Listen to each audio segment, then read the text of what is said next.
En el capítulo anterior dejamos a Chile dentro de la monarquía española y durante la colonia vimos cómo la matemática empezaba a surgir, casi siempre disfrazada de otras cosas, como medición de terrenos, trazado de fortificaciones, cálculos de un navegante y en las cuentas de un comerciante. Ya terminando el siglo XVIII, la matemática empieza a consolidarse dentro de instituciones como la Universidad de San Felipe o la Academia de San Luis, pero todavía no existía una comunidad matemática como lo imaginaríamos hoy en día. Pero ya habían libros, cátedras y oficios que exigían saber calcular. Y entonces cambió el escenario político entero. Chile inició un proceso que terminaría separándolo de la corona española.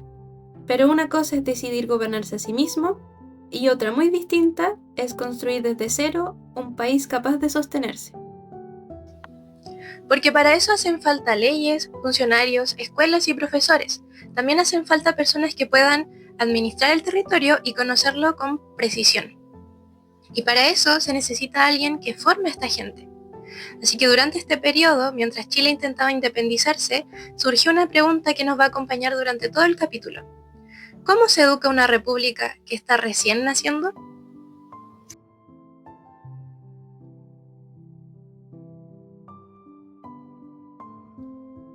Conviene aclarar algo desde el principio.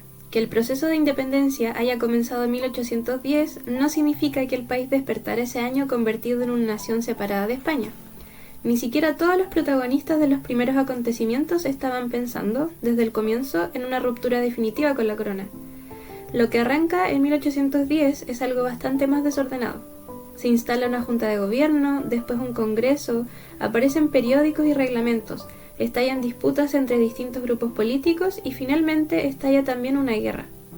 A este primer tramo, entre 1810 y 1814, la historia chilena lo conoce como la Patria Vieja. Y lo interesante para nosotros es que en medio de toda esa inestabilidad, algunos intelectuales empezaron a plantear una idea ambiciosa. Si se quería construir un nuevo orden político, también había que construir junto con él un nuevo sistema de educación. Uno de los primeros en proponerlo fue Juan Egaña, quien ya en 1810 hablaba de crear un gran colegio de artes y ciencias. No pensaba simplemente en una escuela para aprender a leer y escribir, sino en una institución capaz de formar a las personas que la nueva sociedad iba a necesitar. Al año siguiente reaparece alguien que ya conocemos del capítulo anterior, Manuel de Salas, impulsor de la Academia de San Luis y de una educación orientada a conocimientos prácticos. Salas propuso ahora algo más ambicioso todavía, reunir los distintos establecimientos que ya funcionaban en Santiago dentro de una sola institución de mayor alcance. Y estaba también Camilo Enríquez, que en 1812 defendió desde las páginas de la Aurora de Chile la creación de un instituto nacional. Fue él, de hecho, quien ayudó a instalar ese nombre en el debate público. Así que cuando el instituto finalmente abrió sus puertas en 1813, no fue una ocurrencia improvisada. Egaña, Salas, Enríquez y otras figuras llevaban ya varios años discutiendo cómo reorganizar la enseñanza y todos llegaban por caminos distintos a una misma conclusión. Si uno quiere una sociedad distinta, no le basta con cambiar a quién gobierna. También es necesario pensar en quién va a enseñar, qué va a enseñar y para qué. Para 1813, sin embargo, la situación política ya se había complicado bastante. Las fuerzas realistas avanzaban desde el sur y comenzaban los primeros enfrentamientos serios. Mientras se combatían lugares como Hierbas Buenas o San Carlos, en Santiago se seguía trabajando con la misma dedicación en el proyecto del instituto. Y visto desde hoy, tiene algo de absurdo, ¿cierto? Había una guerra en curso, no sabían si el gobierno iba a existir el próximo año y aún así estaban discutiendo los planes de estudio. Esta aparente contradicción en realidad nos revela cuánta importancia le daban a la educación. Ellos no podían esperar a que todo estuviera tranquilo porque desde un inicio la educación era parte de su proyecto político. Finalmente, el 27 de julio de 1813 se acordó formalmente la fundación del Instituto Nacional. El decreto establecía que el nuevo instituto reuniría distintas casas de estudio de la capital, entre ellas la Academia de San Luis, y apenas 2 semanas más tarde tuvo lugar la ceremonia de apertura. La ceremonia se realizó el 10 de agosto de 1813, y sabemos incluso dónde, en una sala de la Universidad de San Felipe, cerca de donde hoy se levanta el Teatro Municipal de Santiago. Pasadas las 9 de la mañana empezaron a llegar autoridades y vecinos importantes de la ciudad, y el acto se abrió con un himno compuesto especialmente para la ocasión por Bernardo de Vera y Pintado. Hubo discursos, se presentaron las constituciones de la nueva institución y después los asistentes se trasladaron a las dependencias donde el instituto comenzaría a funcionar. Pero hay un detalle de esa jornada que me parece especialmente revelador. Ese día se habló de libros, de instrumentos, de máquinas y de crear espacios donde los estudiantes puedan acceder al conocimiento. Y apenas 9 días después, el 19 de agosto de 1813, el gobierno decretó la creación de la Biblioteca Nacional. En un intervalo de 9 días se está impulsando un instituto y una biblioteca nacional. Y esto no es pura coincidencia. Esto responde a la convicción de que para que una república surja, para que crezca, no hacen falta solo escuelas, sino que también se necesita un lugar donde el conocimiento pueda conservarse y también circular. Conviene no imaginar el Instituto Nacional de 1813 como un liceo actual, ni tampoco como una universidad actual. Era una institución difícil de clasificar con nuestras categorías modernas, porque pretendía reunir bajo un mismo techo niveles de enseñanza muy distintos, desde las primeras letras hasta humanidades, filosofía, derecho, estudios religiosos y también conocimientos científicos. La matemática estaba ahí, aunque todavía no existía nada parecido a una carrera de matemática, ni un departamento dedicado a la investigación, ni una comunidad de especialistas propiamente tal. Lo que se estaba construyendo, en realidad, era el espacio institucional dentro del cual esos conocimientos podrían más adelante estabilizarse. Tampoco hay que imaginar cientos o miles de estudiantes. Era una institución bastante pequeña que había heredado las estructuras educacionales de la colonia. Pero la República estaba intentando construir algo nuevo. Inevitablemente lo hacía con las piezas que ya tenía a mano. Y entonces llegó octubre de 1814. Las fuerzas patriotas fueron derrotadas en Rancagua. El gobierno de la Patria Vieja colapsó y buena parte de sus dirigentes huyeron hacia Mendoza. El 6 de octubre, las fuerzas realistas entraron en Santiago. Comenzaba lo que la historia chilena conoce como la Reconquista. El instituto había estado estrechamente asociado al proyecto patriota, así que su futuro no era precisamente prometedor. El 17 de diciembre de 1814, el gobernador realista Mariano Osorio ordenó suprimirlo, con un decreto que no dejaba lugar a dudas sobre el tono de la época.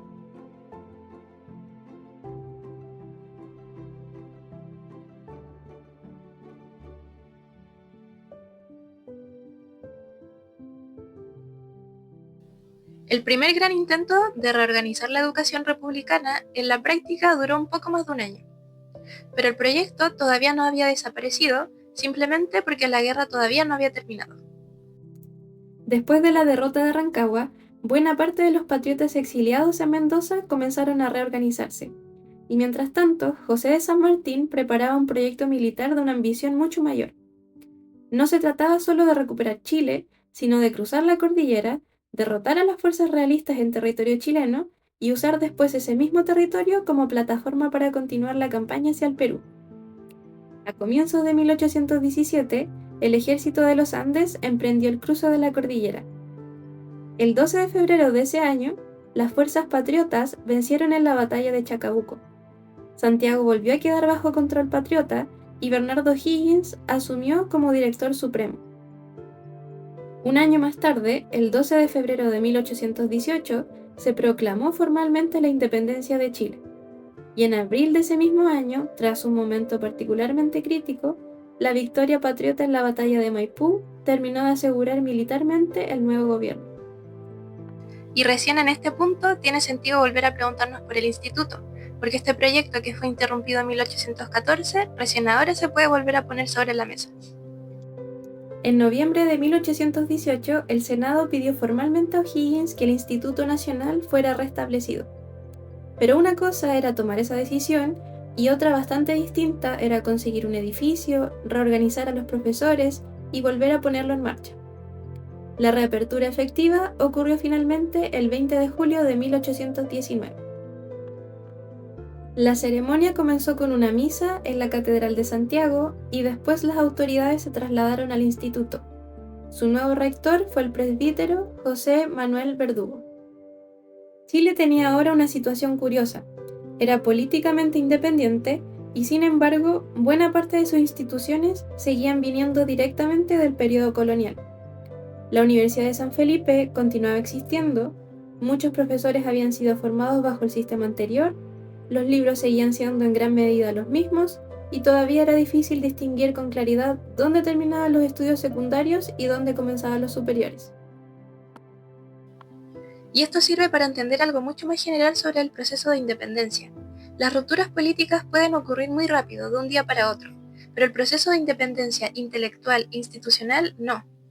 No se puede declarar que se es una república el lunes y el martes tener una generación completa de científicos, ingenieros y profesores.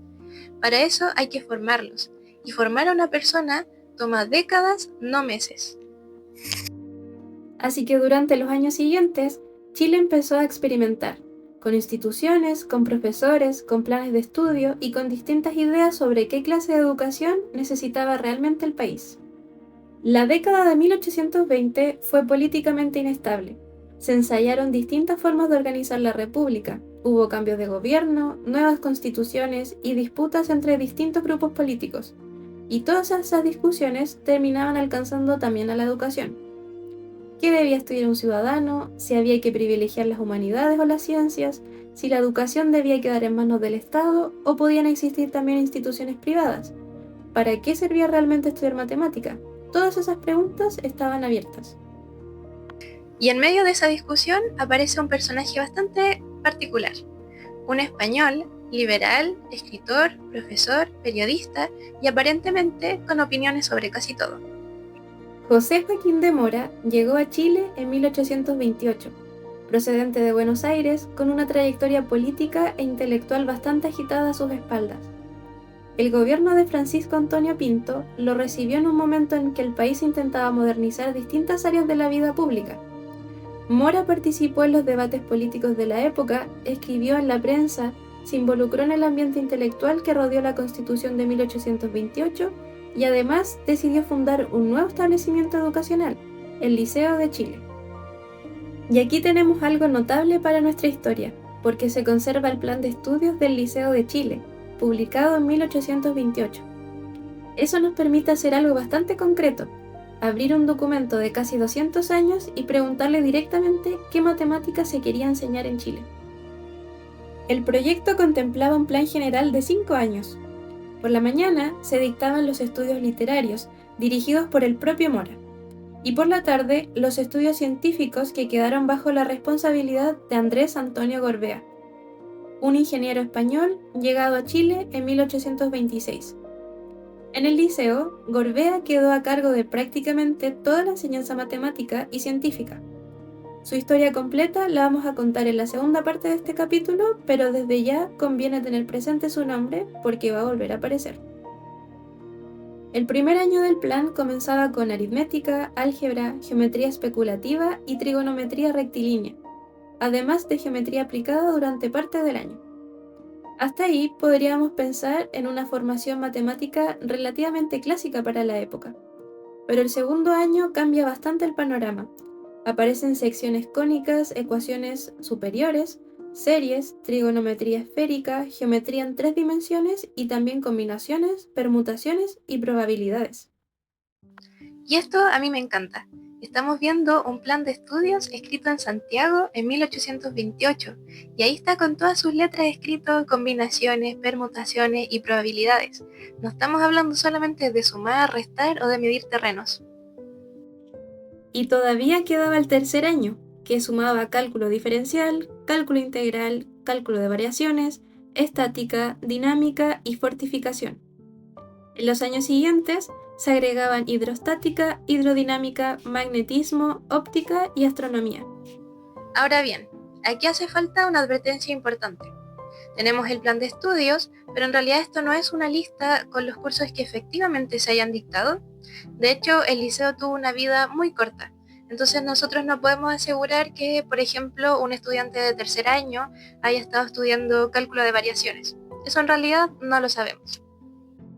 Lo que sí sabemos es que ese era el proyecto, y eso ya resulta históricamente muy significativo. Nos muestra qué tipo de formación científica se consideraba deseable y hasta dónde llegaban las aspiraciones educacionales de ciertos sectores de la República hacia fines de la década de 1820. El mismo documento nos deja asomarnos un poco a la vida cotidiana del liceo, que se proyectaba principalmente como un internado. La contribución anual era de 200 pesos y los alumnos debían llevar sus propios libros y papel, además de cama, ropa, toallas, artículos de higiene y uniformes. Había ejercicio físico, paseos al campo e incluso instrucción militar. Y para algunas materias científicas se mencionaba explícitamente el uso de globos terráqueos, necesarios, por ejemplo, para trabajar contenidos de trigonometría esférica. Mientras Mora organizaba este proyecto para estudiantes hombres, en la misma ciudad estaba ocurriendo otra experiencia educativa. Mora había llegado a Chile acompañado de su esposa, la educadora francesa Fanny Delano, quien ya había dirigido un colegio en Buenos Aires, y a quien casi de inmediato le pidieron hacer lo mismo en Santiago. Su colegio para señoritas abrió el 5 de mayo de 1828 con cerca de 40 alumnas, entre ellas las hijas del propio presidente Pinto, y poco después llegó a unas 60 estudiantes, en su mayoría de familias acomodadas. El programa incluía religión y moral cristiana, lectura, escritura, aritmética, costura y bordado, francés, gramática y ortografía, geografía descriptiva y canto. Así que decir que las mujeres no estudiaban matemáticas sería incorrecto. Algunas sí aprendían aritmética junto con otros conocimientos generales. Pero esa aritmética, a diferencia de la de sus compañeros varones, no abría paso a nada más. No existía todavía una trayectoria que la conectara con álgebra, geometría o estudios técnicos y profesionales.